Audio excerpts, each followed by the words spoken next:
Hello everyone, how are you all. I hope कि आप सभी जो है वो बहुत अच्छा कर रहे होंगे।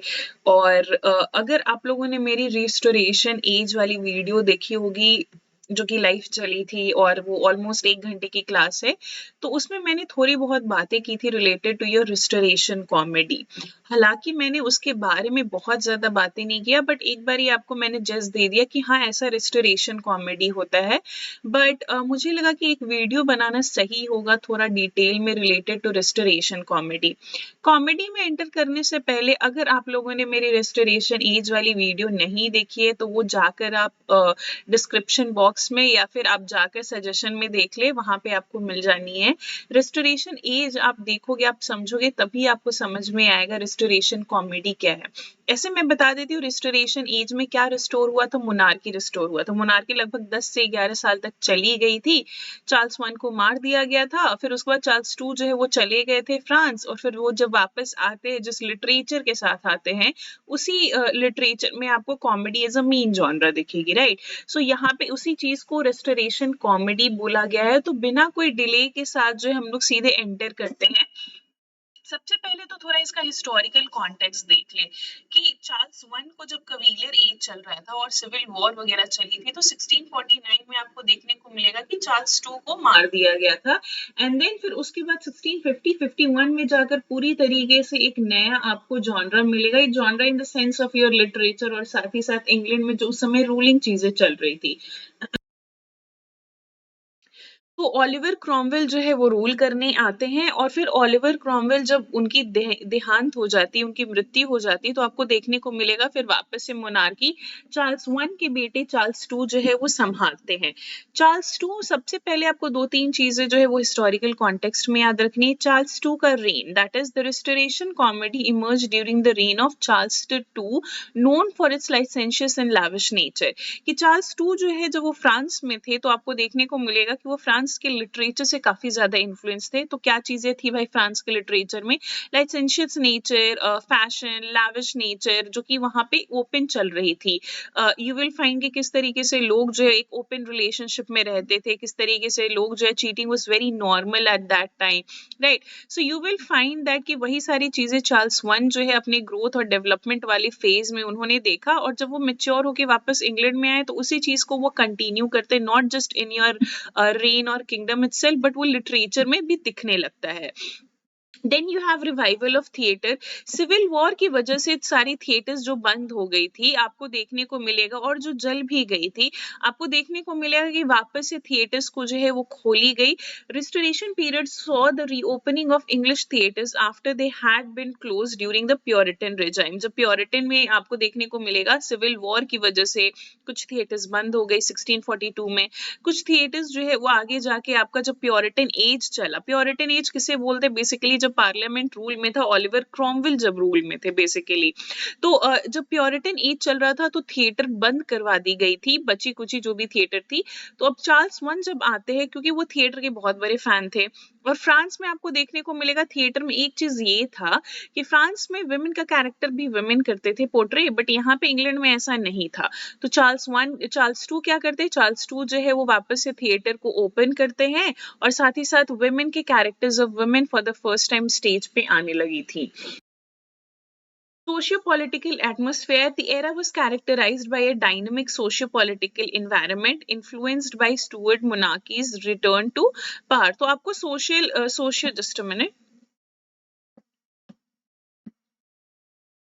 या सो आपको देखने को मिलेगा कि सोशियो पॉलिटिकल एटमॉस्फेयर भी काफी ज्यादा डायनामिक चल रही थी, क्योंकि बहुत सारी चीजें जो है वो चेंज हो रही थी। स्टुअर्ट मोनार्की जो है वो वापस से पार आया with your Charles to rain.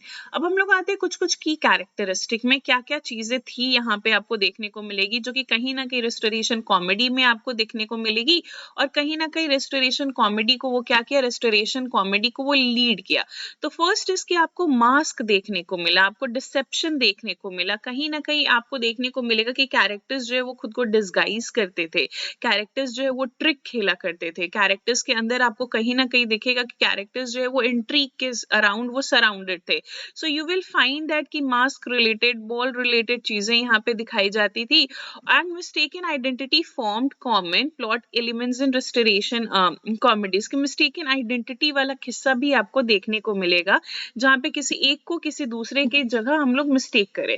अगर आप लोगों ने गोविंदा जो एक्टर है हमारे, उनके फिल्म वगैरह देखी होगी, तो कुछ कुछ फिल्म में आपको देखने को मिलेगा कि Govinda is also portraying the role of his nephew, और वो अंकल भी बने। I am forgetting the name of that movie, जहाँ पे आपको देखने को मिलेगा कि गोविंदा जो है वो भांजे भी बने हैं और गोविंदा ही जो है वो क्या है, वो अंकल भी बने, और वो किस तरीके से आगे स्टोरी को कैरी ऑन करते। एग्जैक्टली यही सारे डिसेप्शन, यही सारे ट्रिक जो है आपको रेस्टोरेशन कॉमेडी में देखने को मिलेगी कि एक कैरेक्टर जो है वो दो दो रोल यहाँ पे किए जा रहे हैं। Satirical element was again very common in restoration era. Restoration comedies are often featured satirical and mocking portrayals of societal norms and behaviour. कि क्या करता था कि जो भी सोसाइटी में चल रही थी, क्योंकि सोसाइटी में फैशन बहुत चल रहा था, पार्टनर पे चाहे मैरिड पार्टनर हो या फिर आपका related to being in a relationship, तो आपको देखने को मिलेगा कि लोग अपने पार्टनर पे चीट करना, ये चीजें जो है वो आपको ज्यादा देखने को मिलेगी रिस्टोरेशन कॉमेडी में। इसी की वजह से यही सारी चीजों को एग्जैक्टली जो सोसाइटी में चल रही थी, वही सारी चीजों को जब दिखाई गई वर्क में, तो कहीं ना कहीं आपको देखने को क्या मिलेगा, वो सटायरिकल एलिमेंट्स आपको देखने को मिले, यानी सटायर के फॉर्म में वो दिखाया गया कि ऐसा प्रॉब्लम है सोसाइटी में और सॉल्यूशंस भी आ सकती है, राइट। उस पे मॉक किया गया, उस चीज पे हंसा गया, राइट। इसीलिए कॉमेडी भी है। विट एंड आयरनी का भी यहाँ पे आपको किस्सा मिलेगा। The plays were known for their clever wit and extensive use of irony to entertain and criticise. अब क्योंकि ये सटायर है तो इट इज वेरी ऑब्वियस कि आयरनी का इस्तेमाल होगा ही होगा। अब सटायर है, आयरनी है, तो ये भाई आपके पास एक विट होगा, या फिर कैरेक्टर्स में कुछ ऐसा आपने विट डाला होगा, ऐसा ऐसा आपने इंटेलेक्चुअल माइंड कैरेक्टर्स में डाला होगा, जहाँ पे वो चीटिंग भी कर रहे हैं बट पकड़े नहीं जा रहे हैं, राइट। बट फिर भी आपको देखने को मिलेगा क्या कि ये सारी चीजें जो है वो क्रिटिसाइज की जा रही थी, जो भी सोसाइटी में चल रही थी, with your irony, with your satires, and of course with the place of your wit too. इसमें आपको बहुत सारे प्ले राइट दिखेंगे, बट मेन में हमारे 4-5 आ जाते हैं। एक तो विलियम कॉनग्रीव, उन्हें नहीं भूलना, William Congreve, William Wycherley, Aphra Behn, George Etherege, ये सारे कुछ कुछ राइटर्स आपको देखने को मिलेंगे। जब भी विलियम वाइकरली की बात की जाती है तो अगेन विलियम वाइकरली और विलियम कॉनग्रीव का नाम जो है साथ में लिया जाता है whenever it comes to your restoration age comedy. Just a minute.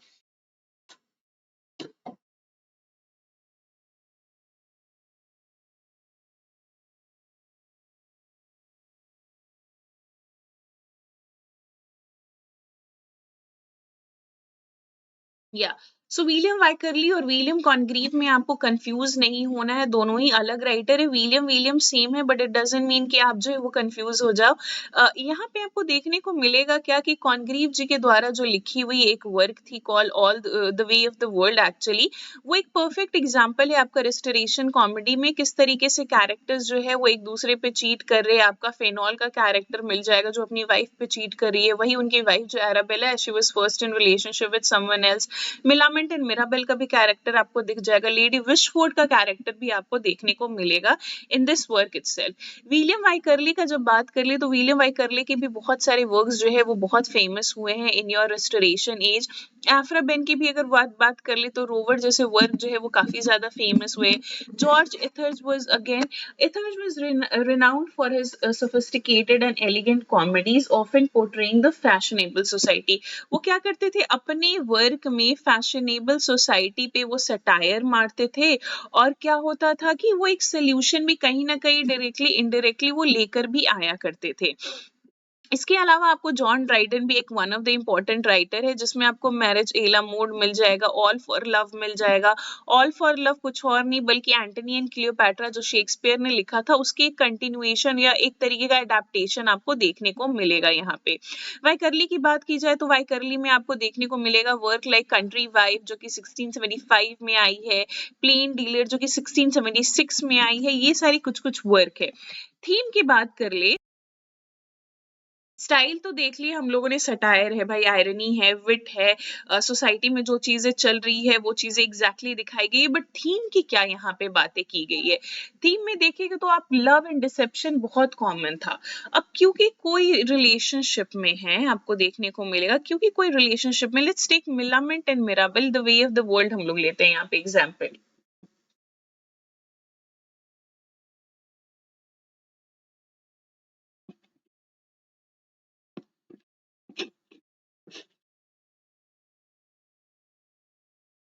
Way of the world जो है वो कॉनग्रीव के द्वारा लिखा गया। उसमें दो कैरेक्टर हैं आपके, मिलामेंट एंड मिराबेल, राइट?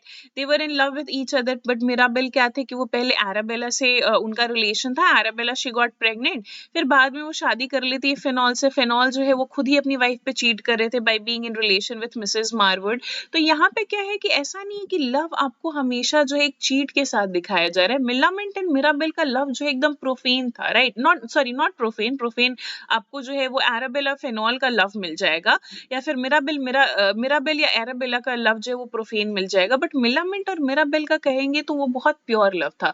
तो लव भी आपको दिखेगा, रोमांस भी, प्योर रोमांस भी आपको दिखेगा, बट इसके साथ साथ डिसीट भी आपको देखने को मिलेगा in your restoration comedy. Social satire है, ये तो मैंने ऑलरेडी बोल दिया है कि कभी जब भी सटायर किया जा रहा है तो वो हार्श सटायर नहीं है कि किसी को दिल पे लग जाएगा। ये सटायर हमेशा मॉकरी की तरफ दिखाया जाता है, यानी मॉकरी का रास्ता इस्तेमाल किया जाता है, यानी काफी ज्यादा ह्यूमरस रहता है ये सारी सटायर्स, राइट? मोरल करप्शन कि जो भी चीजें आप क्या, क्योंकि आप एक रिलेशन में, कैरेक्टर जो है वो दूसरे कैरेक्टर के साथ रिलेशन में है और वो अपने ही वाइफ या अपने ही हस्बैंड पे चीट कर रहे हैं, तो वो क्या है, वो एक तरीके का मोरल करप्शन ही तो है यहाँ पे। And also you will find कि ये सारे रिस्टोरेशन कॉमेडी में जब भी आपको देखने को मिलेगा कि जब भी ये सारे रिस्टोरेशन कॉमेडी में अरेंज मैरिज की बात आती है तो women they generally get married for the sake of money, और मेन जो होते हैं वो किस लिए शादी करते हैं? For the sake of body. Impact अगर देखा जाए लिटरेचर में क्या इम्पैक्ट है, तो इन्फ्लुएंस आपको लिटरेचर में देखने को क्या मिलेगा? Restoration comedies significantly impacted the development of English literature. कैसे? क्योंकि कॉमेडी एज अ न्यू आपको देखने को मिलेगा डेफिनेशन। इसके पहले क्या था कि कॉमेडी भाई बेसिकली वो है जिसकी हैप्पी एंडिंग है, बट अब सटायर को भी कॉमिकली यहाँ पे प्रेजेंट किया जा रहा है। लोग जो है सटायर पे भी हंस रहे हैं, है ना? लेगेसी ऑफ सटायर यहीं से शुरू होता है, जो आगे जाके ऑगस्टन एज में आपको देखने को मिलेगा with writers like that of Alexander pope, या फिर आपको जॉनथन स्विफ्ट जैसे राइटर्स आपको वहां पे मिल जाएंगे जो जुवेनिल और होरेशियन सटायर यूज कर रहे हैं अपने वर्क में। जॉनरा एवोल्यूशन भी आपको देखने को मिलेगा कि इसके पहले ट्रेजेडी बहुत ज्यादा फेमस थी, कॉमेडी उतनी फेमस नहीं थी, बट यही रिस्टोरेशन एज के जरिए जो है वो कॉमेडी बहुत ज्यादा फेमस होने लगी।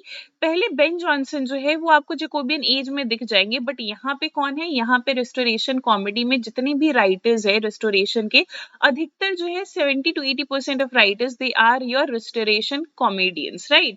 कॉमेडी कॉमिक राइटर्स और comedy writers, not comic writers but comedy writers, है ना? कंक्लूजन ये होगा, कंक्लूजन ये हो जाएगा कि एंटरटेनमेंट के लिए और क्रिटिक के लिए, दोनों ही चीजों के लिए रिस्टोरेशन कॉमेडी ओपन है। एक तो आपको एंटरटेनमेंट भी दे रहा है, एज अ रीडर आप एंटरटेन हो रहे हो, हंस रहे हो, मुस्कुरा रहे हो, चीजों को देख रहे हो, बट एज अ क्रिटिक और एज अ लिटरेचर स्टूडेंट आप उस पर क्रिटिसाइज भी कर रहे हो कि ऐसे ऐसे सोसाइटी में हो रहा था, आप सोसाइटी पे भी क्रिटिसाइज कर रहे हो। कल्चरल रिफ्लेक्शन अगर देखा जाए तो उस एरा में जो चीजें चल रही थी, अगर आपको न्यू हिस्टोरिसिज्म और कल्चरल मटेरियलिज्म आपको पता है कि कोई भी बुक को हम लोग उठाते हैं और बुक के जरिए हम लोग हिस्ट्री को देखते हैं, तो सेम यहीं पे चीज है कि अगर रिस्टोरेशन के कोई भी वर्क को उठाते हैं, चाहे वे ऑफ द वर्ल्ड हो या फिर मैरिज एला मोड हो या फिर आपका कोई भी डबल डीलर हो, तो ये सारे वर्क को जब उठाएंगे तो इसके जरिए हमें रिस्टोरेशन एज और रिस्टोरेशन कॉमेडी का पूरा फीचर्स दिख जाएगा। That is your cultural reflection. और रेलेवेंस आपको देखने को मिलेगा कि आज के भी जमाने में, even in post modern world, इस तरीके की थीम, इस तरीके की स्टाइल जो है अभी तक जो है चल रही है, क्योंकि उस समय का जो लिटरेचर आया था, एक नया रिवोल्यूशन जो है कॉमेडी के लाइफ में, या फिर कॉमेडी एज अ जॉनरा आया था रिस्टोरेशन में, वो आज तक कंटिन्यू ही है in theatres as your writing form, in the sense चाहे नॉवल अब देखने को मिल जाए, चाहे प्लेस देखने को मिल जाए, चाहे पोएट्रीज देखने को मिल जाए, ये दोनों वे में ही, और इनफैक्ट एंटरटेनमेंट वे में आपका अब मीडिया में, या फिर आप लेकर चलो टेलीविजन इंडस्ट्री में, या फिर आप सिनेमा में भी देखोगे तो ये सारे जॉनरा को अभी भी फॉलो किया जा रहा है। सो अगर आपको वीडियो पसंद आई हो तो don't forget to like, comment and subscribe. And before getting into the whole thing, like ending this video, I want to say that कि अगर किसी को पूरी सब कुछ पढ़नी है रिलेटेड टू यूजीसी नेट या फिर सीयूईटी, तो अभी एक ऑनलाइन बैच चल रही है हमारी। ऑनलाइन बैच जो है वो 5 महीने की कोर्स है। अगर आपको इसके बारे में डिटेल्स जाननी है, जहाँ पे हम लोग ब्रिटिश लिटरेचर से लेके आपकी वर्ल्ड लिटरेचर में इंडियन, अफ्रीकन, अमेरिकन, कनेडियन सब कुछ कर रहे हैं, थियरीज कर रहे हैं, क्रिटिसिज्म कर रहे हैं, कल्चरल स्टडीज कर रहे हैं, तो ये सारी चीजें अगर आपको करनी है तो you can mail me at kumarikritiRajUGCnet@gmail.com, KUMARIKRITIRAJUGCNET@gmail.com. Till then, thank you, take care of yourself and enjoy literature, and don't forget to like the video.